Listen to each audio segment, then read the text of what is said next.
Este país es invencible en el campo de batalla. Estas palabras en la boca de un presidente pudieran sonar a prepotencia, pero cuando es Vladimir Putin quien las pronuncia, con un país tan grande y fuerte como Rusia sobre sus hombros, hay razones para creer que no exagera. El líder ruso se dirigió a la Asamblea Federal y al mundo en un discurso con claves hacia el futuro cercano. Por una parte, llamó las cosas por su nombre y dijo que la lucha es contra Occidente, que intenta destruir a Rusia, los llamó los nuevos nazis. Y por otra, aclaró que la operación especial en Ucrania continuará hasta la victoria. Comienza la jugada crítica de Telemundo.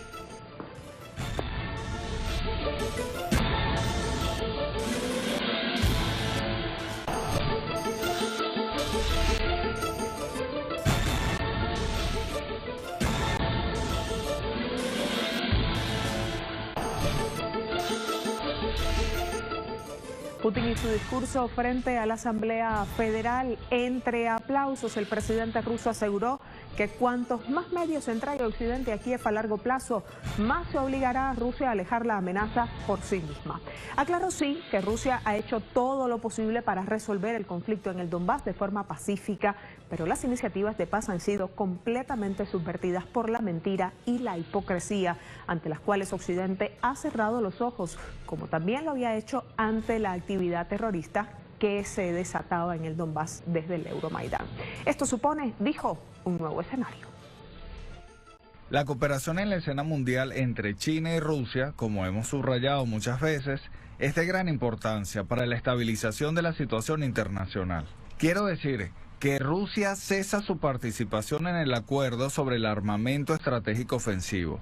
Repito, nosotros no abandonamos el acuerdo, pero solo suspendemos nuestra participación en el mismo y antes de volver al acuerdo, necesitamos saber lo que persiguen países occidentales como Francia y Reino Unido. Antes de empezar la operación especial, se negociaba con Kiev los envíos de armamento pesado. Nosotros nos acordamos del intento de Kiev de apoderarse del armamento nuclear. Estados Unidos y la OTAN desplegaban cerca de nuestras fronteras sus bases militares y sus laboratorios biológicos. Preparaban todo lo necesario y preparaban al régimen de Kiev para una gran guerra. Hoy lo reconocen públicamente. Nosotros nos acordábamos de los ataques contra Donetsk y otras ciudades del Donbass. Y el Donbass estaba bloqueado. La gente estaba aterrorizada. Todo esto estaba en contra de las resoluciones de la ONU, pero todos hacían caso omiso a lo que pasaba. Ellos desencadenaron la guerra, lo repito, ellos. Nosotros utilizamos la fuerza para parar esta guerra. El flujo de dinero para la guerra ucraniana no cesa. Occidente apoya los golpes de Estado en todo el mundo.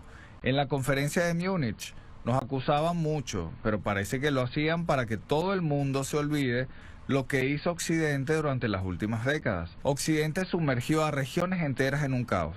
Básicamente, es parte de una política revanchista contra nuestro país con el fin de crear núcleos de inestabilidad dentro de nuestras fronteras.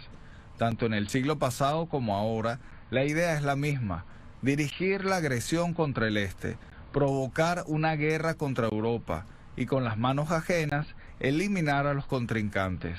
No estamos en guerra contra el pueblo ucraniano. El propio pueblo de Ucrania es un rehén de su propio gobierno y sus dueños occidentales que básicamente ocuparon este país en el sentido político y militar. Nuestras relaciones se desarrollan de manera constante y dinámica. A pesar de las grandes turbulencias en el escenario mundial, estamos listos para demostrar unidad y disposición para defender los intereses mutuos sobre la base del respeto por el derecho internacional y el papel central de la Organización de las Naciones Unidas. ¿Por qué el presidente Putin suspendió temporalmente el acuerdo de no proliferación de armas nucleares? Aquí revisamos. Tratado START 3, suspendido por incumplimiento. Estados Unidos burla acuerdos de armas nucleares. El presidente de Rusia, Vladimir Putin, anunció este martes 21 de febrero que suspenderá su participación en el Tratado de Reducción de Armas Estratégicas, START 3, acordado con Estados Unidos en el 2010.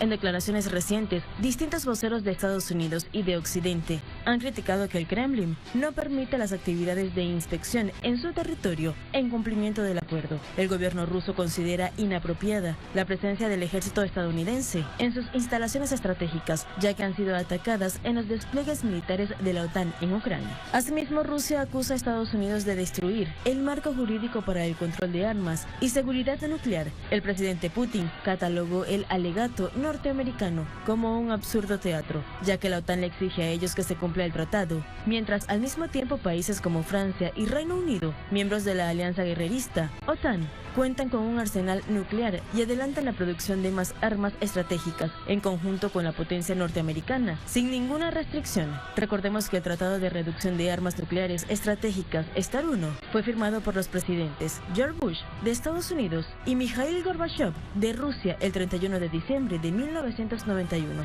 considerado como el acuerdo de desarme más grande de la historia en un proceso de negociación en plena Guerra Fría. A su vez, START 2 se suscribió en Moscú por los presidentes George Bush de Estados Unidos y Boris Yeltsin de Rusia. Esto no fue ratificado y fue abandonado por Moscú en el 2002 en respuesta a que Washington permitía construir en Polonia y República Checa un escudo antimisiles, considerado por el gobierno ruso una amenaza de seguridad. El START 3 se firmó en Praga, República Checa, por el presidente Barack Obama y Dmitry Medvedev el 8 de abril de 2010. Este acuerdo limita el número de armas estratégicas con un máximo de 1.550 cabezas nucleares y 700 sistemas balísticos para cada uno de los países. Nuevamente se observa la ausencia de países como Francia e Inglaterra en la firma del START 3, con lo cual el equipamiento de estos países están fuera del control del acuerdo. El 3 de febrero de 2021, el presidente de Estados Unidos, Joe Biden, acordó con su homólogo ruso, Vladimir Putin, extender el START 3 por 5 años. Según datos emitidos en medios de comunicación, se estima que la escalada del conflicto actual puede llevar, si se suman las existencias en los arsenales mundiales, a superar las cifras de las 70.000 ojivas nucleares calculadas en la llamada Guerra Fría, que culminó con la desintegración de la Unión Soviética en diciembre de 1991. Nos vamos ahora hasta el mapa para ubicar geográficamente a Rusia, el país donde hoy centramos nuestra atención y el análisis del día. Vamos a ver. Rusia, potencia antihegemónica. La Federación Rusa es un país euroasiático extendido por el este de Europa y todo el norte de Asia. Limita con 14 naciones, 2 océanos y 3 mares. Al norte, colinda con el Océano Polar Ártico. Al oeste, con Noruega, Finlandia, Estonia, Letonia, Bielorrusia, Ucrania y el Mar Negro. Al este, con el Océano Pacífico. Y al sur, con Georgia, Azerbaiyán, Kazajistán, Mongolia, China y Corea del Norte. Con una superficie de 17.098.242 kilómetros cuadrados, constituye la 9ª parte de tierra firme y es el país más grande del mundo. Posee una extensa línea costera de 37.653 kilómetros cuadrados. Su capital es Moscú, ciudad que funge como pieza importante en la economía y la política del país. Rusia posee las mayores reservas de recursos energéticos y minerales aún sin explotar en el planeta, por lo que es considerada la mayor superpotencia energética. Tiene además las mayores reservas forestales y la 4ª parte de agua dulce sin congelar en el mundo. Su economía ha evidenciado uno de los mayores crecimientos mundiales. Es el 8º país por Producto Interno Bruto nominal, con el 3er presupuesto militar más grande del orbe. Es también una de las 5 naciones reconocidas en materia de armas nucleares y posee el mayor arsenal armamentístico. Es uno de los 5 miembros permanentes del Consejo de Seguridad de Naciones Unidas, forma parte del G20 y de la Organización Mundial del Comercio. Aunque Rusia no busca generar un clima de inestabilidad, desafiando militarmente a Estados Unidos, se aboga por romper con la hegemonía y el unilateralismo occidental, fomentando junto a China las relaciones multilaterales en el mundo. Vamos a hacer una pausa, pero antes les recordamos una jugada estratégica que tenemos a través de Twitter para que participe con nosotros, nos haga saber su criterio y también sus opiniones serán fuente del análisis posterior en este programa. Nuestra pregunta de hoy: Occidente ha desplegado contra nosotros no solo un frente militar informativo, sino también económico, pero no ha logrado nada y no logrará nada en ninguna parte. ¿Logrará Rusia avanzar hasta la victoria, como anunció el presidente Putin? Eso le preguntamos hoy en nuestra jugada estratégica en Telesur. Hacemos una pausa. La jugada crítica vuelve de inmediato con análisis.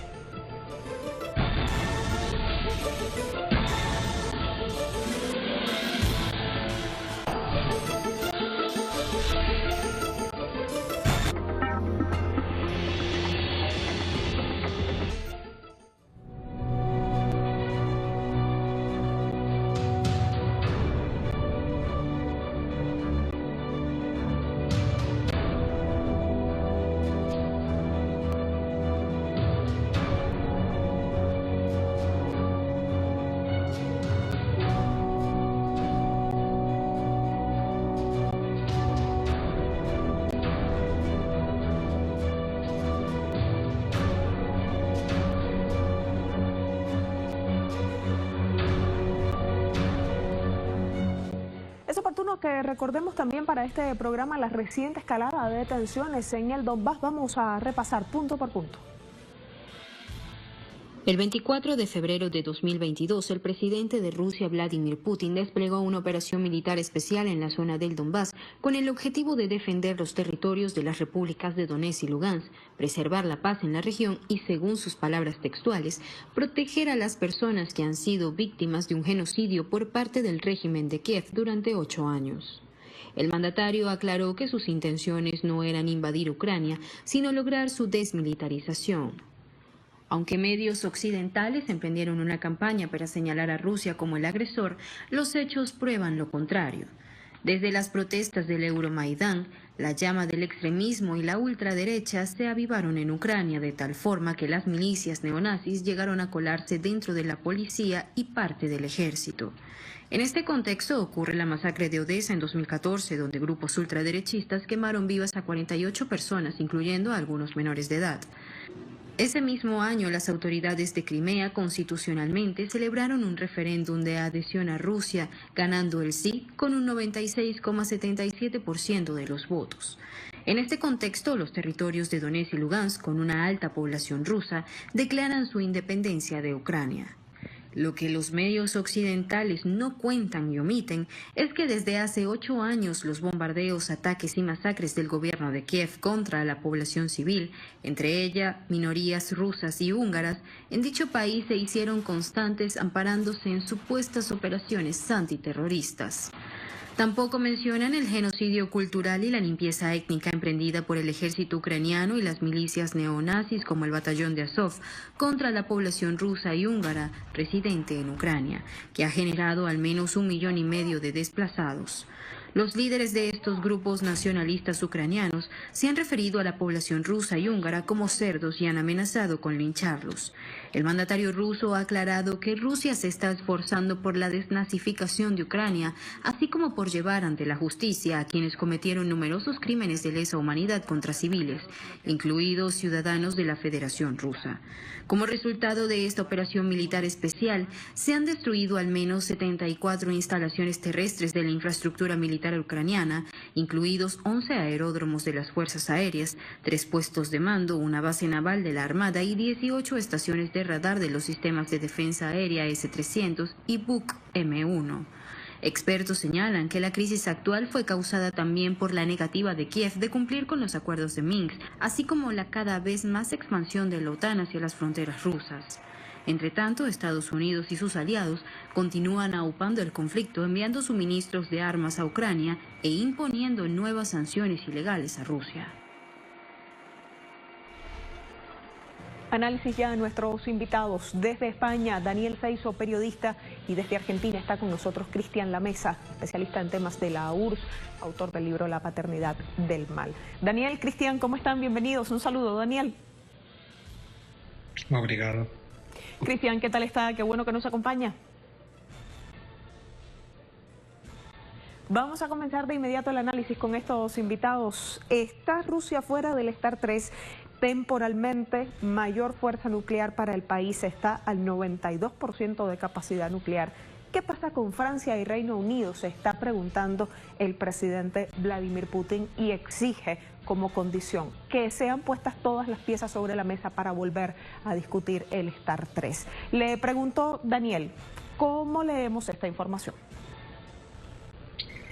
Bien, tenemos que tener en cuenta que aunque se ha puesto desde Occidente el grito en el cielo por la retirada de Rusia del Tratado de Reducción de Armas Estratégicas, nadie ha parecido tener la misma reacción cuando Estados Unidos abandonó en 2019 el Tratado sobre Fuerzas Nucleares de Rango Intermedio, en 2020 el Tratado de Cielos Abiertos. Tenemos que comprender la postura de Moscú cuando una y otra vez Occidente no solo no ha cumplido los acuerdos establecidos con Rusia, sino que ha violado acuerdos a los que se habían llegado. Esta guerra, el conflicto en Ucrania, se ha iniciado principalmente porque Occidente en ningún momento quiso cumplir con los acuerdos de Minsk. Incluso voces como Francesc Hollande o Angela Merkel han reconocido que simplemente se utilizaron esos acuerdos que Moscú firmó de buena fe para armar al ejército ucraniano. Por tanto, cuando Moscú pone sobre la mesa esta retirada de un acuerdo internacional, lo que está haciendo es decir que se deben de replantear los términos y las condiciones en los que se han firmado. No puede ser que los acuerdos internacionales se tengan que cumplir solo por una de las partes. No puede ser que Occidente quiera seguir jugando a ser el árbitro, a que su voluntad sea la única que tiene peso sobre el tablero. Moscú ha recalcado y otra vez que de ninguna manera significa la suspensión de este acuerdo que se vaya a rearmar nuclearmente siempre y cuando Occidente, especialmente Estados Unidos, pero también Francia y el Reino Unido, no lo hagan previamente. Tenemos que tener en cuenta que se ha acabado esa debilidad del gobierno de Moscú, esa debilidad que vimos en finales del pasado siglo, en la que Occidente podía tener acceso a todos los programas nucleares, a las estrategias de defensa rusas, mientras que Rusia en ningún momento veía en una contraparte por esa claridad.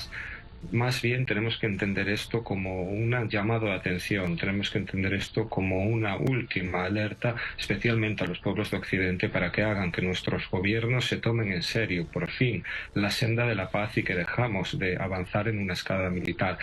Hemos visto como ya la OTAN ha enviado tanques y está planeándose enviar cazas a Ucrania. Esto es el último paso antes de una escalada directa, antes de una intervención directa de la OTAN en esta guerra, y lo que llevaría obviamente a un conflicto nuclear con Rusia. Tenemos de una vez por todas que caminar cara a la paz, y la forma de volver a hacer valer estos acuerdos es que las negociaciones se den de tú a tú. Occidente tiene que dejar una vez al lado esa hipocresía, ese cinismo y esa prepotencia imperial con la que quiere negociar con Rusia. Yo voy a volver con esta pregunta más adelante, pero ya que usted saca el tema, no quiero perderlo, Daniel, del análisis e insistir en eso entonces con la mesa. Un escenario ya marcado por amenaza nuclear es el que se nos presenta ahora, Cristian.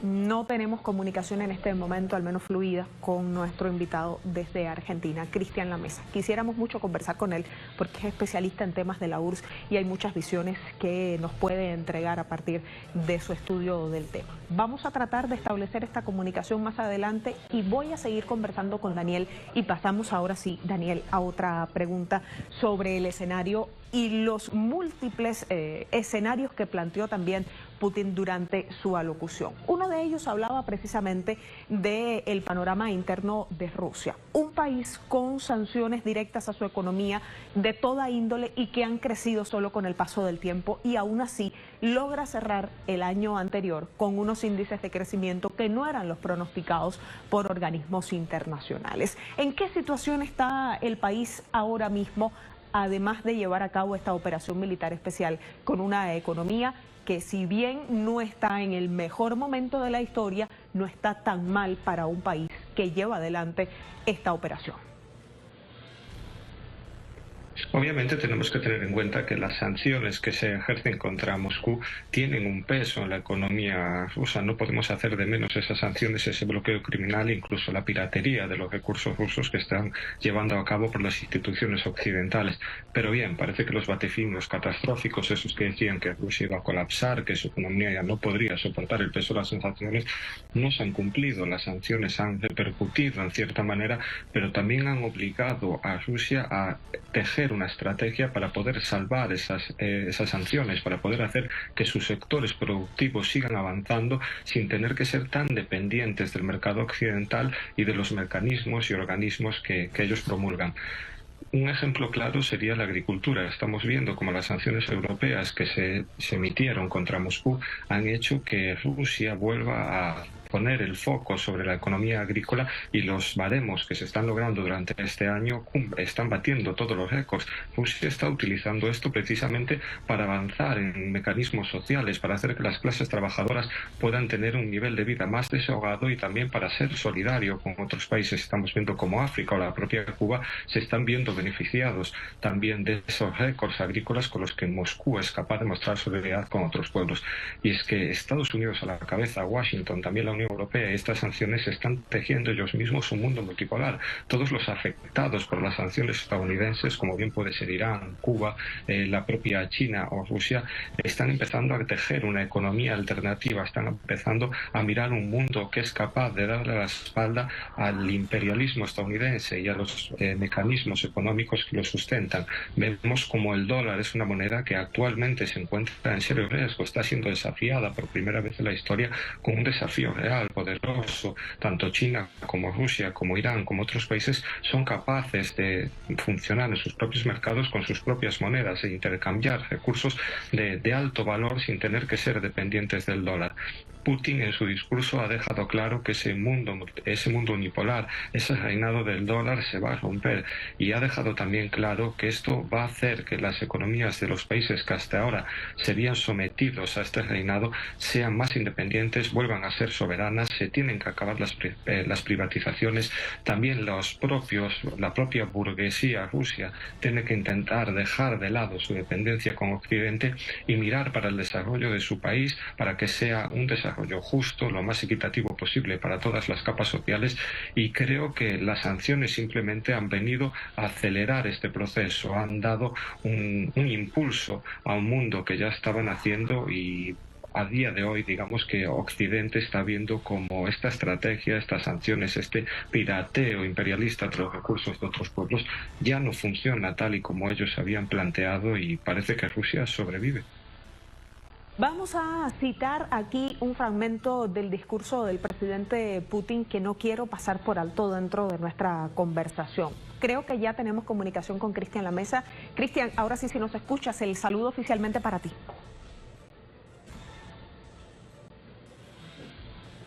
Bueno, al parecer no es así, no tenemos comunicación con Cristian Lamesa. De cualquier manera, vamos a poner una información en pantalla para usted y para Daniel Seizo, que sí nos está acompañando en el análisis. El Kremlin en su página web hace un recuento de todo lo dicho por el presidente y aquí aclara. Los acontecimientos recientes han demostrado que la imagen de Occidente como refugio seguro para el capital era un espejismo, dice Putin. En algún momento hice una broma, muchos aún pueden recordarla.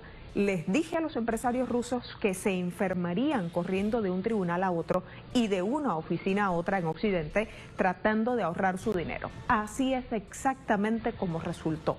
Aquellos que no entendieron esto a tiempo, que vieron a Rusia solo como una fuente de ingresos y planearon vivir principalmente en el extranjero, han perdido mucho. Simplemente les robaron allí y les quitaron incluso su dinero legítimo. Continúa el presidente hablando de otros aspectos clave. Por ejemplo, dice, durante los años que siguieron a la desintegración de la Unión Soviética, Occidente nunca dejó de intentar incendiar los estados postsoviéticos. Y lo que es más importante, acabar con Rusia como la mayor porción sobreviviente de los alcances históricos de nuestro estado. Vamos a conversar sobre este aspecto con nuestros invitados. Me dice nuestro equipo que Cristian Lamesa ya está listo para el análisis y entonces lo saludamos. Vamos a ver si con suerte en esta ocasión. Cristian, ¿cómo está? Bienvenido. Con ustedes, con vos, Janet, y con la audiencia. Qué bueno que nos acompañas, Cristian. Decíamos, apelábamos a tu experticia dentro de este tema ruso, y es que ese aspecto que el presidente Putin no ha puesto sobre la mesa no es menor. Se trata de lo que sucedió con los grandes capitales rusos o de esos grandes empresarios rusos que estaban en Occidente supuestamente resguardados y respaldados, y cuyas ganancias perdieron por completo en un abrir y cerrar de ojos a partir de las sanciones contra el país. Occidente está demostrando así que no es un lugar seguro para el capital ruso, para los inversionistas rusos y para aquellos que quieren poner, entre comillas, a salvo sus riquezas. Sí, Janet, esta parte es realmente muy interesante del discurso, sumamente interesante en su totalidad que dio el presidente Putin en el día de ayer, y esta parte que destacas vos acerca de los oligarcas, desvelan varias cosas, varios mitos, digamos, de Occidente. Por un lado, que hay una especie de sociedad entre los oligarcas rusos y el presidente Putin, cosa que es totalmente lejana a la realidad, ya que justamente una de las cosas muy importantes que hizo el presidente una vez llegado al poder allá por el año 2000 fue poner en caja a estos oligarcas, muchos de los cuales decidieron irse a vivir a estos países occidentales.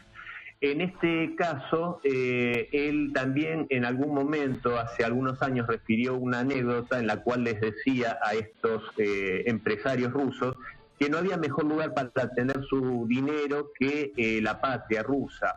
Evidentemente no lo escucharon y acá vemos las consecuencias, como bien marcaba el presidente Putin.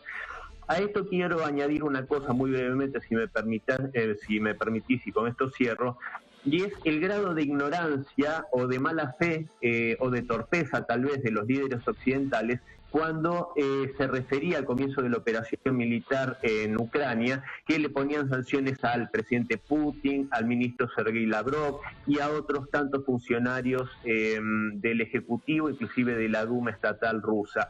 Y parecen desconocer por un grado de ignorancia importante o por mala fe que, dado una ley que el mismo presidente Putin ya hace muchos años hizo promulgar, en la cual, mediante la cual cualquier ciudadano ruso que tenga activos en el exterior no puede ser funcionario público en la Federación Rusa ni elegible para cualquier candidatura.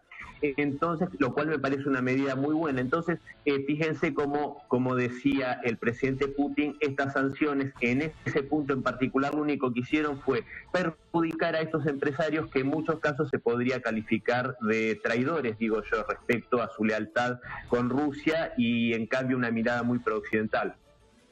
Hay también otro aspecto del que conversábamos hace unos minutos con Daniel Seiso, Cristian, y quisiera también conocer tu opinión sobre el tema. El Star 3 ha sido uno de los puntos que más se ha debatido y ha ocupado titulares desde este discurso del presidente Putin. Se planteaba entonces un escenario a partir de lo que nos decía Daniel puede verse en el futuro inmediato para Rusia y también para el desarrollo de este conflicto. Hay un poderío nuclear importante en juego aquí, y uso juego como eufemismo.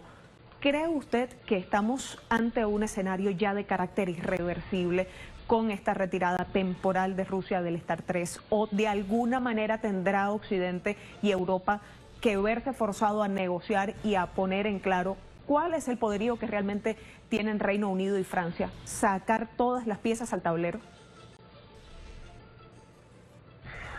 Bueno, es bien interesante la pregunta porque de hecho yo creo que en el día de ayer se puede considerar que comenzó la Segunda Guerra Fría en toda regla.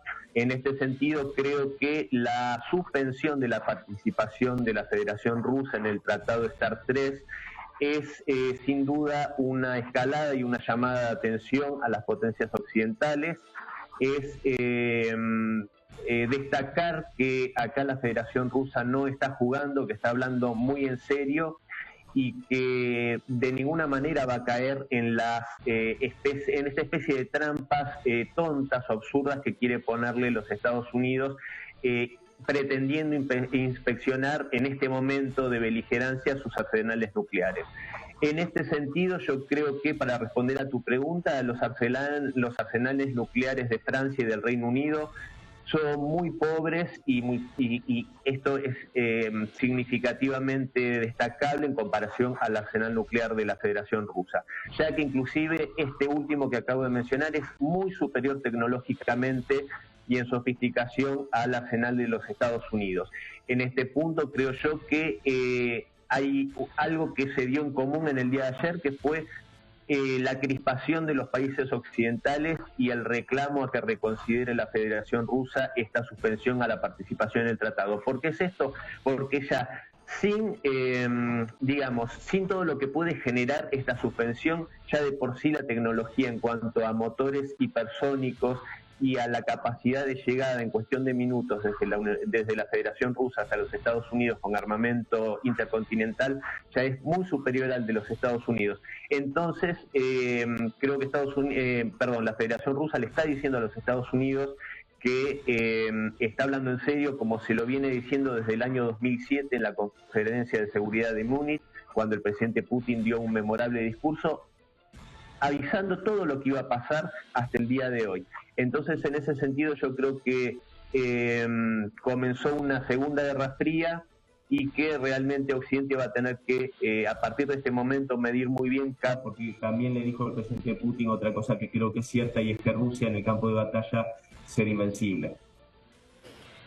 Un interesante panorama el que nos deja sobre la mesa Cristian, y voy a centrar la segunda parte del análisis de nuestro programa precisamente en esas claves que nos deja. Te agradezco por estar, perdónanos por los problemas en la comunicación que tuvimos al comienzo, ha sido un gusto que nos acompañes.